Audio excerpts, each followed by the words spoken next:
You're listening to The Empowered Advocate, a podcast from Greensboro Pregnancy Care Center. Hey guys, we're back with the Empowered Advocate podcast. I'm your host, Mary Holloman, and our guest today is Miss Lauren McClure. Say hey, Lauren. Hi. Lauren is one of our registered nurses at the Pregnancy Center, and I'm excited about this episode because I asked a lot of you guys what you wanted to hear about, and you, our listeners, said you wanted an interview with one of our nurses to hear some of the behind-the-scenes work, to hear about some stories with clients. So that's what we're going to do today. We want to give you guys a really good window into what's really happening on the inside of the Pregnancy Center. So Lauren, thanks for being with us today, for taking a break from your work with your clients. We'll just jump right in. Why don't you just introduce yourself? Tell us a little bit about you, your family, where you're from. Just kind of give us an overview. Yeah, my name's Lauren. My husband is Mitch. We've been married for about 6 years now. We have two precious little boys, an almost 3-year-old named Tucker and a little squishy 18-month-old named Jack. We are super involved at our church here, Mercy Hill. Actually, my husband works full-time for them, doing all their video stuff. Totally don't know what his title is, which he'll love. But, so between work and our involvement with church and community group through our church and chasing around two little boys, we stay pretty busy. I bet, man. And don't worry, I don't know what my husband's title is either. I'm like, he does information technology kind of stuff. I don't understand it. But anyway, so I totally get where you're coming from on that. Tell me a little bit about your work history. So you're a nurse here now. How did you, when you finished school, what kind of happened after that? Yeah, so I graduated in 2014 from Messiah College up in Pennsylvania with a bachelor's degree in nursing. So my husband wanted to do film. He could freelance anywhere. So I got my first job offer here in Greensboro at a local emergency department. So this is where we came. I stayed in the ER about 3.5, almost 4 years, and then transferred to labor and delivery. I enjoyed labor and delivery a lot more than I did ER, but I felt kind of like the hospital just wasn't where I wanted to work long term. Mm-hmm. So at one point, I just decided, after hearing about Greensboro Pregnancy Care Center at church and things like that, that I would interview for a volunteer position as a nurse here. And I know my husband thought I was crazy at the time because I was working nights on labor and delivery. I was like sleeping my days away. And then the rest of the time, I was managing a 2-year-old and a 6-month-old. And not doing it very well. So I really just told him, I love the care center's mission. I have a heart for women. And if a job ever opened up here, I'd really want to have my foot in the door. Right. So I just went for the interview, not having any idea what that would look like practically for me. Mm-hmm. But just shows how awesome God is and what his plans are. But I came to interview for the volunteer position with Charlotte, our wonderful nursing director. And about halfway through, she mentioned that a job position was opening up here at the care center. And it was pretty much the same amount of hours I was working at labor and delivery. And I said I was very interested. And I didn't tell her that that was my hope in the first place. That's why I'm here. Yes. But a couple days later, I had a job offer and we said yes. So here I am. Yeah. And how long has it been now? Time runs together for me. I started here September last year. Okay. Gotcha. It is really neat how God works. And I feel like a lot of the staff here started coming to volunteer and then God opened doors. So that's a plug for you listening. Yes. You can volunteer no matter what your situation is. Lauren was super busy and she still came to volunteer. But there are also job opportunities potentially. So, well, that's really cool. So I want to kind of just jump right into this. It was interesting to me when I kind of put it out there and said to people, what would you like to hear on a podcast episode? And a ton of people said they wanted to hear from a nurse. But the way they worded it was, we want to hear from a real nurse. And I just thought that was so funny, but also kind of telling because, why word it that way? A real nurse as opposed to what? a fake nurse. And so the connotation a lot of the time with pregnancy centers is that they have fake nurses, people who are posing or pretending to offer a service that they're not really qualified to do. What are your thoughts on that connotation? Where do you think it comes from? And how do you feel about that being, an RN? Tell me about that. Yeah. So I kind of jumped into all of this in September when I was hired, and I really had no idea like the extent of what this looked like being pro-life, being a Christian. I didn't even know we had an abortion clinic in Greensboro. Like, I was super ignorant to everything. So when I came here and was hearing the accusations, and, I'm seeing videos on Facebook at our local abortion clinic where volunteers for the actual abortion clinic are filming us and saying those things, filming the mobile unit, saying, those nurses, they're not even trained. They don't know how to use that ultrasound machine, things like that, which is just ridiculous. I mean, there's just between the 4 nurses that we have on staff here too, there's, all 4 of us have a bachelor's in nursing. We were educated in the same way. We all have backgrounds in hospital nursing, and Charlotte has a wealth of knowledge in public health nursing, which is huge. So I started to do a little bit of research on that too, and I realized that was how people looked at us. And what I found basically was that in 1984 or 82, Planned Parenthood launched this big national campaign to discredit pregnancy care centers, which makes a lot of sense from a business standpoint, because they make a large profit off of abortions. Right. And pregnancy care centers, are trying to empower women to choose life for their babies. So that's not good for their business. But basically, in this campaign, they started using words like fake clinic, bogus clinic, and that started to shape the way that people viewed pregnancy care centers, especially when people are ignorant or don't know anything about something. If that's what you're hearing, that's what you start to believe. Yeah. And I think just being that these are fake clinics, well, if you have staff there, if you have nurses there, they become lumped into this whole fake idea. So fake nurses.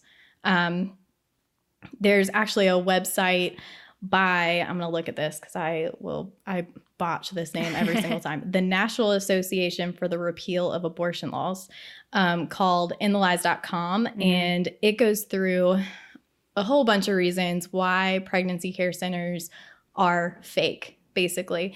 And they pretty much all seem to stem from this idea that we are deceptive about our services and will just outright lie to people about the effects and risks of abortion. And I can't speak for every care center in the world, but I can speak for ours here. And I've seen our website. I've looked at the way our services are laid out. I know what I tell clients about what my scope of practice here is when I'm working with clients. And there's no deception in that at all. I've heard our staff answer client questions on the phone, and when they schedule appointments, I hear them tell them, no, we do not perform abortions if that's something they ask. I have definitely been sitting in on appointments when clients realize we don't perform free abortions here, and I've seen how disappointed they are or frustrated or angry, but it's not, they don't think that because our information was misleading. They think that because they didn't do the research on what they were even making an appointment for to begin with. Yeah. Just kind of making that assumption. And I'm right there with you. I've been on the reception side and the appointment side, on all the sides, and there's never been one time where I myself or I've seen any one of our staff communicate something that's not true. And really, because we are a Christian organization, it's kind of an attack on our integrity to assume that we would be, deceitful or fake or whatever. So, and I totally think too that all comes back to spiritual warfare too, because one, I mean, just the idea that human life, the value of human life is contingent on whether or not you're wanted or what you can do for another person is a lie from Satan. As a Christian, I know that, my value was solidified at the foot of the cross. So right. Jesus paid for me with his life, which makes all human life valuable, born or unborn. But also as a Christian, I know that persecution is real and expected if you are living a life in pursuit of Christ. And I think the world looking in at what we're doing and calling us fake is just an example of that persecution too. Yeah. And, Scripture talks about us living in such a way so that people will be ashamed when they speak about us, things that are so obviously not true. So living, so I think we do that. We pursue excellence in such a way that it's like, no, of course we are right. not, deceitful in that way. Just curious, have you personally ever experienced any, negative feedback from anyone, not necessarily in the pregnancy center, but just out and about you being involved here? Yes. So in this world we live in, most of it isn't face-to-face interaction. Yeah. A lot of it I've noticed on social media. So I don't say a lot on my social media stuff. But as I've gone to the March for Life, I'm campaigning for different things for the care center.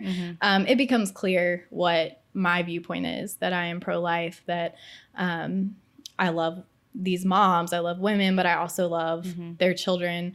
And I've gotten a few hateful messages of people that don't want to talk about anything. They just want to tell me what they think.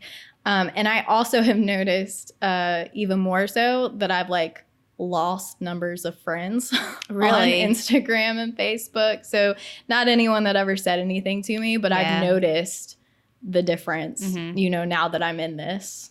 It's so interesting how brave people get on social media versus real face-to-face. That's another podcast episode. But anyways, I was just curious about that. Well, tell me, so what are some of the major differences between what you do here now and some of your past jobs as a nurse in different contexts? Yeah. So pretty much everything is different. And practically, I don't use most of the nursing skills that I did in the hospital. I would say this is more like a nurse educator role than it is a hospital nursing role. Although I have gotten to add, certification in ultrasound to my list, which is awesome because that is so much fun to do. And I never got to do that in a hospital. But probably the biggest change is my interaction with clients or, in the hospital, patients that I saw. So when I was working in a hospital, I worked 12-hour shifts. But at the same time, I had multiple patients at a time in a very fast-paced environment. So there, I wasn't even eating because I didn't have time to. I definitely wasn't, diving into deep biblical conversation about what I believe or, praying for every patient that I had. And here, on the flip side of that, I get to invest my life into these clients, which is really cool. And it's something that I struggled with when I first came to the care center after working in a hospital for so long. And I remember having a conversation with Carter after I had one client, this was when I was just starting to take appointments on my own. And I met with a client, and when she left, she had to leave for an appointment. And when she left, I just felt like this girl needs more help. She needs more support. And I wanted to give her my phone number so that she could reach out to me if that's something that she wanted. But, in a hospital setting, you don't do that. Right. You don't give out your number. I could lose my job for that, for following up after a hospital visit. And, I didn't want to follow up to give nursing advice either. I wanted to follow up to support her and do life with her outside of that context. But I remember Carter told me, you're a Christian before you're a staff nurse here. And that was so liberating to me because, it was ultimately my primary responsibility is to share Jesus with these women. And that transcends my role as a nurse here. And so that was kind of a weird box to kind of break out of after so long. I'm sure it was hard in Yeah. the beginning, but I know now, just from talking to you, you know, in the past and stuff, you've been able to do that with a lot of clients now, continue that relationship. Yes. How has that been? Oh, it's such a blessing. I mean, story after story. I mean, it's really an honor for someone, because when they're coming to us, they come from hard situations. Abortion isn't necessarily a comfortable thing to talk about. These women could look in, and if they wanted, they could see judgment. You know, we come at it out of love, and we do it as loving as we can, but we're still confronting difficult things. And so for women to leave after being spoken to in that way, presented with truth like that, and they still want to come back, they still want to have a relationship with you outside of this setting, that's just very humbling and pretty awesome thing to be a part of. Yeah, I think what we see too is women everywhere, but especially in this context, the women we meet, they're hungry for that truth. And no one likes to be confronted, like you said, necessarily. I mean, I don't. But there's also something magnetic about it. I feel like, oh, someone's going to be honest with me, but in a loving way. Like, that's very rare, I feel like, these days. And so, like, I mean, I like how you said it's a blessing, you know, a privilege to be able to do that. Well, this is great. We're going to take a short break. And then when we come back, we'll keep talking some more with Lauren about her role here at the Pregnancy Center. Okay, so we'll be right back.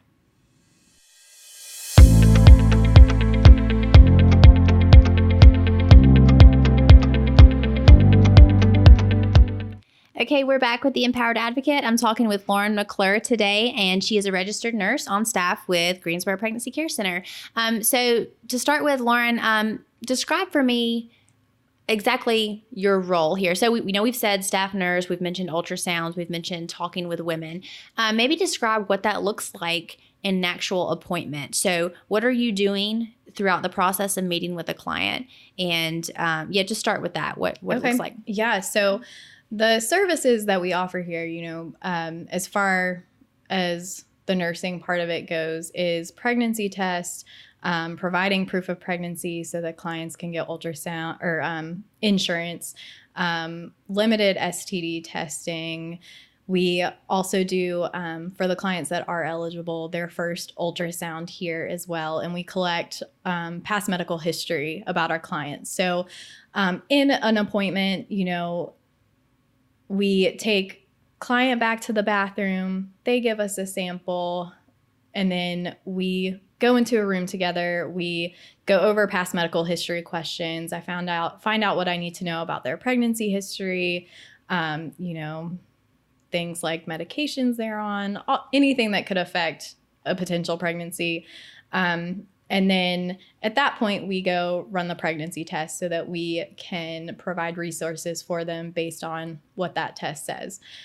We are also trained in client advocacy too. So we can take entire appointments. And what that looks like is after getting our results in a pregnancy test, we also sit down with the client and we share the gospel. We do options counseling with the client, and we go through all the resources that we have available to support, you know, a pregnant woman in pregnancy and with a newborn. At that time, so at the end of an appointment, if they are pregnant and they're at least 7 weeks, 4 days along in their pregnancy, we can offer them an ultrasound. So we were trained in limited obstetrical ultrasounds, which basically means I can do an ultrasound up until 20 weeks pregnant. And luckily, we get a grant that allows training for us here at the care center. So shortly after I started working here, they brought in a certified trainer to do ultrasound training with us. And with training, there's kind of like a workbook part of it where you learn all the ins and outs of, you know, anatomy of a woman, what you're looking at in different views in an ultrasound, what complications you might see while doing an ultrasound, what normal looks like in an ultrasound. And then while the trainer was there, we had to do 25 ultrasounds successfully on a woman. So I completed, 25 with her. And then after that, we could not do ultrasounds on our own until we had 50 other client ultrasounds after that. So training consisted of, total of 75 ultrasounds. It's a process then. Yes, it was a process. One we got through amazingly fast. Yeah. But, with the help of clients who were really excited to see their babies, we got a lot of people in here to be able to do that with and train on. Right. Yeah. So let's say I personally, I'm the communication coordinator. I would love to give women ultrasounds. Why? What makes you why can't I go do that? Yeah. I think that would be fun. Yeah, it is. It's a lot of fun. So, a lot of it, I didn't know the ultrasound piece of it, but after 4 years of nursing school and, working in an ER setting and a labor and delivery setting, we have a lot of knowledge about the human body, about what to expect with pregnancy, about, anatomy of a woman. When we hear about the complications that come when we see them on ultrasound, we know what those mean. Right. We know what the proper steps are to handle any complications that we see too. Mm-hmm. So it's not as easy as it looks then. No, not just slapping on the jelly and running. No. Yeah. Well, tell me, so when you're doing an ultrasound for a client, what are the things you're looking for to tell that woman? Yeah. So in limited obstetrical ultrasound, we're not really looking to diagnose anything, not diagnosing abnormalities. Even if they're far enough along for gender, that's not something we're diagnosing either. So what we're looking for is to confirm that the pregnancy is in the uterus and that it's not ectopic or somewhere that it shouldn't be, basically. Right. Because that can be a medical emergency. We are looking to measure baby. We actually measure them from crown to rump or head to bottom.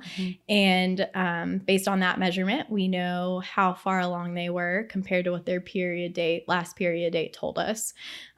We also can see the heartbeat and we can measure it. And if baby is far enough along too, we can listen to it with moms. Okay, great. And you give all that information to the client and during their appointment. Yeah, so we kind of talk through what we're seeing. A lot of it too, they'll get pictures if they want pictures.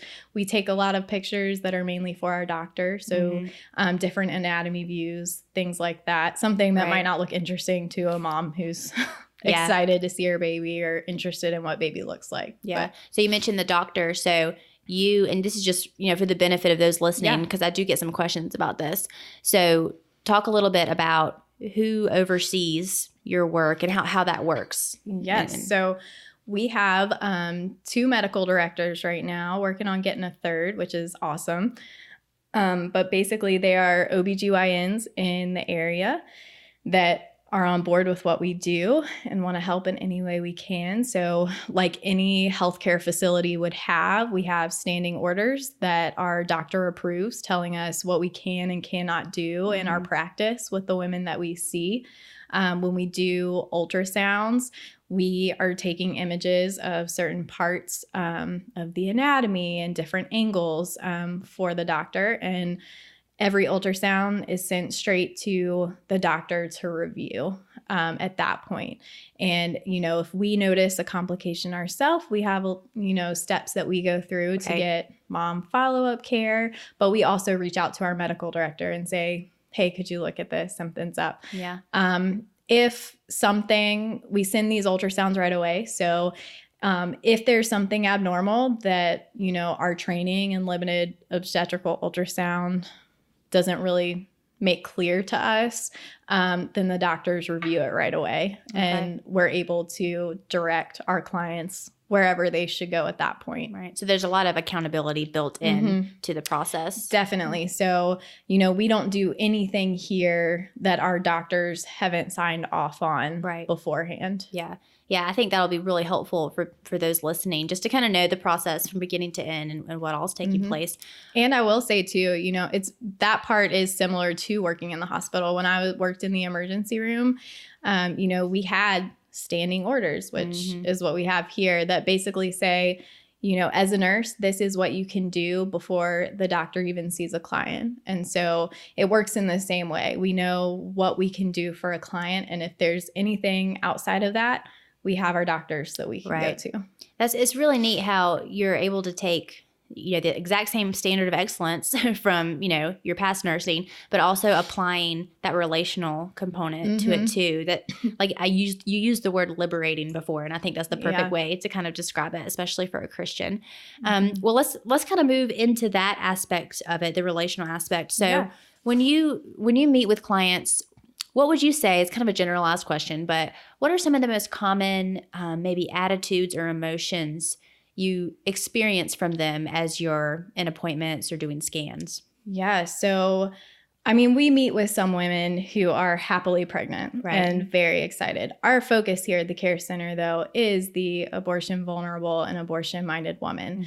And I say confidently that the most common attitude or emotion is fear. And that manifests in a lot of different ways. For some women, it's fear of not being able to finish their education, fear of not being able to support a child, fear of losing the relationship with the father of the baby because the father doesn't want the baby, and just fear of the shame that comes along with an unplanned pregnancy, because that is very real. And so, the list goes on, and every woman kind of frames it a little differently. But it all seems to go back to fear. And that seems to be the biggest thing that we're kind of confronting head on with our clients. And that's a universal emotion. Like we can all identify with experiencing fear in some way or another. Well, I've heard people say, and I've seen some different articles that have said this too, that ultrasounds don't really matter as much anymore as far as helping a woman get all the information she needs to make a decision. What would you say about that? Like in your experience with clients, how important is that ultrasound? And what role does it play in the woman's choice? I think it is incredibly important. So as a client advocate and as a nurse, I am trying to help these women think big picture, to think beyond this overwhelming fear that is paralyzing them in this moment. And I think one of the best tools is ultrasound. I can't tell you how many times I've heard a woman say, I didn't know it would look like a baby this early. And when you go to abortion clinics, their standard is they don't show moms ultrasounds. Like, it's no joke they don't show them ultrasounds, because it's pretty compelling when women get to see their baby. And it's a pretty awesome thing to witness when baby goes from being a problem to fix to a gift and a blessing to its own mother. Yeah, absolutely. Well, I remember the first ultrasound I ever received for my first son, and I was blown away. I was like, I work here. I know like the fetal development. I know all the facts, but like seeing, oh my goodness, he's moving, he's jumping, like it really does rock your world.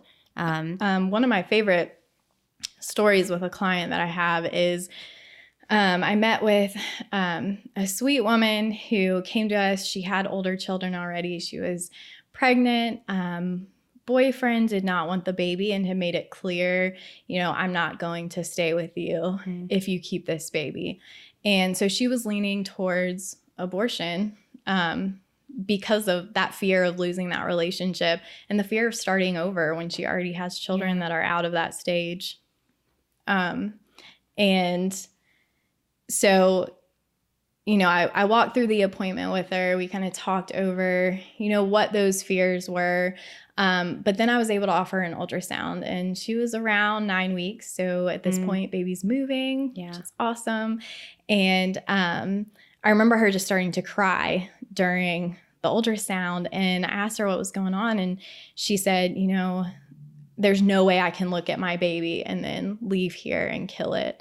And, I offered her a second ultrasound after that a couple weeks later, because it's one thing to say that in an appointment, and it's another to go back to life with the pressures of the world around you and of those relationships and say the same thing. But 2 weeks later, she came back and she was a different woman. We talk about empowering women here, and that's what she was when she came back. She was empowered.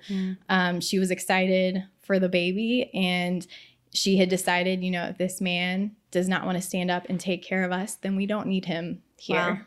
And, at this point, she's sending me pictures of her 25-week ultrasound. She's got a baby girl. So, it's just a blessing to watch when it happens like that. And that's so neat because when even in the face of fear, empowerment is sometimes moving forward in the face of fear. Like, it's okay to be afraid, but like giving women the tools to continue moving forward.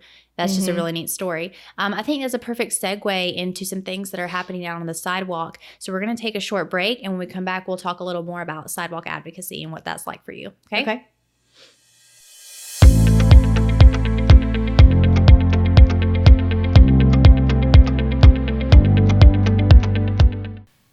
Okay, we're back from a short break, and we're with Lauren McClure. She's one of our staff nurses, and we're just talking about her experience being a nurse here and what that looks like behind the scenes. So just a minute ago, Lauren, you mentioned that, some women will see an ultrasound and they'll say, I'm choosing life, but that might not always be the case when they go home and they have those pressures kind of, whether it be from father of the baby or parents or whoever.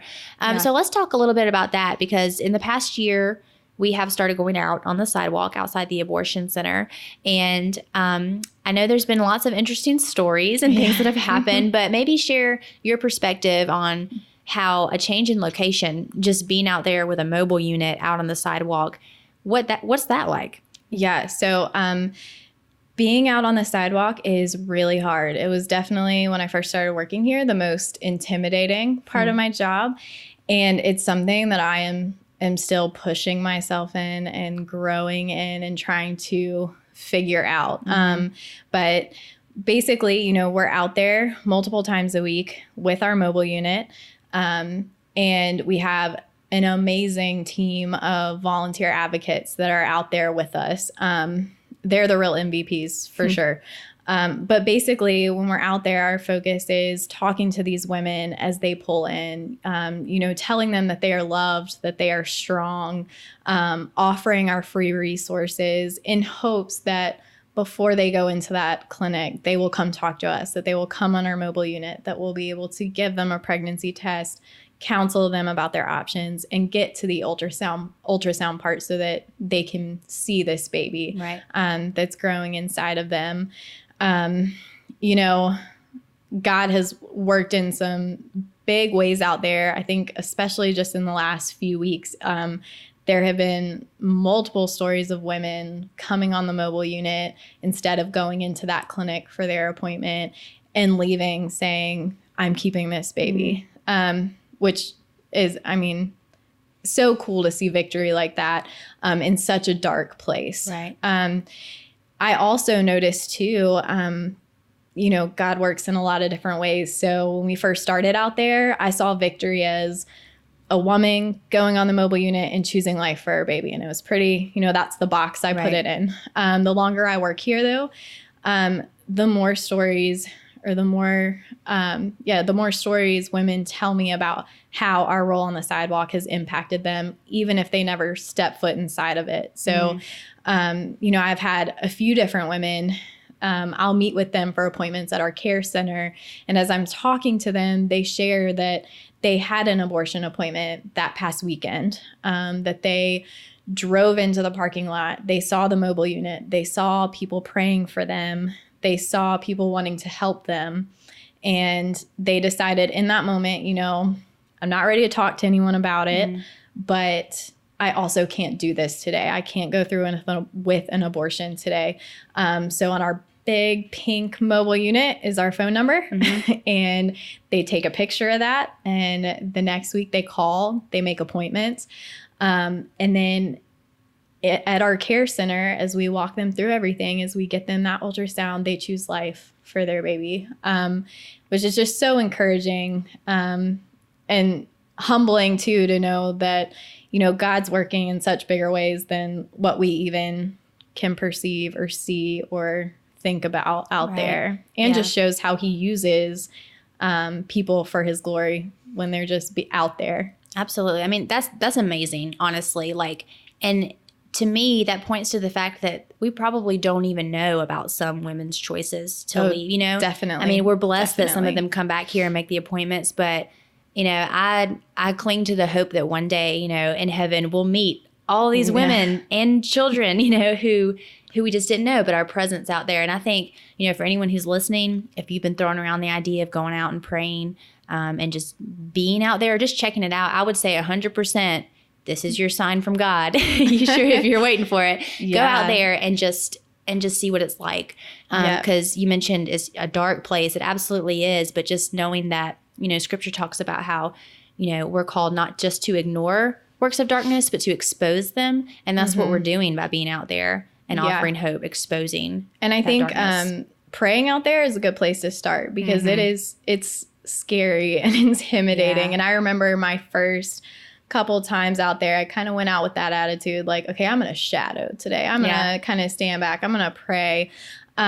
But you know, the darkness there, the spiritual warfare there is so tangible that even though it's uncomfortable, like, God, I mean, you just have to do something. Like, it just prompts you to do something, because, you know, as a Christian, when you're just faced with such darkness and such evil, as you watch these women walk into a clinic and make a decision that's going to affect them the rest of their lives, you just have to do something. Yeah, absolutely. I've always kind of, in the past, I had always rolled my eyes a little bit when people talked about feeling the presence of darkness and stuff, but because it sounds so ominous and like, you know, like from a movie or something. But the first time I did go out there to the abortion center, I was like, this is an evil place. Yeah. And so, and you know, you alluded to it a little bit, but you know, we've had instances where the clients have come to us and have said, yes, I'm choosing life. But then we see them a few days later going to their appointment. So you really can't, we can't say enough about the importance of being out there. So I know we're just so grateful that you and our advocates are out there doing uncomfortable work, but doing it for God's glory. And I think it's, you know, it's such a good way to show love to these women too, because, you know, as the care center, we're there on the front end. We're there before they ever make a decision. But we're also there after. So, you know, we're working on getting teams out there on the sidewalk that will be there as clients leave the abortion clinic to say, hey, like, I love you no less than when you walked in there. Like, absolutely. You know, and that is showing God's love to people. Yeah. And you think about too, the impact your presence out there has on not just the women, but the workers there, the volunteers there. We just don't know. And I love that you emphasize starting with prayer, because that should be like the foundation of for all of us, just being prayerful about that place.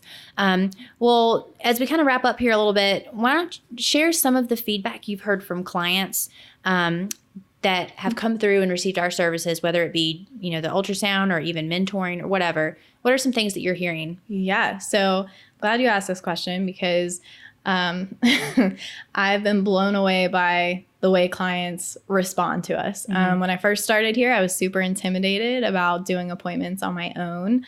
About, you know, sharing the gospel with people and, you know, confronting some, you know, seemingly harsh truth about patient or client choices and the way they're living their lives and what, you know, what Christian living looks like. I was just sure that I was going to sit down in that chair and get cussed out or punched in the face at some point for the things I said. But, you know, really the overwhelming response that we seem to see is gratitude. And we kind of talked about this a little earlier, but I don't think these women have someone in their life that is willing to kind of push them and challenge their thinking about anything. Our advocates do such a good job of loving these women, and real love is not letting someone do whatever they want to do. You know, it's not you do you.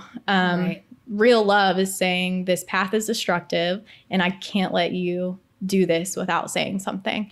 And, you know, when clients leave, maybe they haven't changed their mind. Maybe they still want an abortion. Maybe they're not going to change, you know, their lifestyle, the risky sex, things like that. But even still, they seem to leave a appreciating the fact that we were willing to talk to them about this stuff, you know, in a way that no one else in their life has. Yeah, that's huge. I love that. Well, as we wrap up, what would you say is your absolute favorite part about being a nurse here? Yeah, so I absolutely love ultrasounds. I've kind of alluded to that before. You know, people talk about how, you know, they have their one thing that they really see Jesus in. You know, for some it's nature. They go to nature when they really want to experience God, or music. For me, it's totally ultrasounds, you know, getting to see the life God created inside a woman, you know, before this child is even born. It's humbling, and it just leaves me in awe of our Creator. But even beyond that is just the relationships I've developed here. So working in this environment, the relationship with the staff, you know, a staff full of strong Christians all pursuing the same thing, is wonderful. And then also the relationships that I'm forming with clients. Probably my sweetest experience I've had with one of our clients, who I would call a friend at this point, was a girl who met with me leaning towards abortion, left our appointment, and 2 days later had an abortion. A week and a half later, she came for the ultrasound appointment that we had scheduled before she left us. And when I got her back in the room, she just broke. I mean, wept, and told me, you know, I went and had this abortion, and from the moment I got on that table, I regretted it. And I need help. Like, how do I move on from this? And at that point, she let me into her life. You know, she meets with me every week. We walk through abortion recovery together. When that ended, she let me talk her into doing a Bible study with me every week.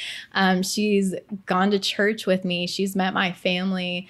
And, you know, that's a relationship, you know, I never would have met her anywhere else in this world. Right.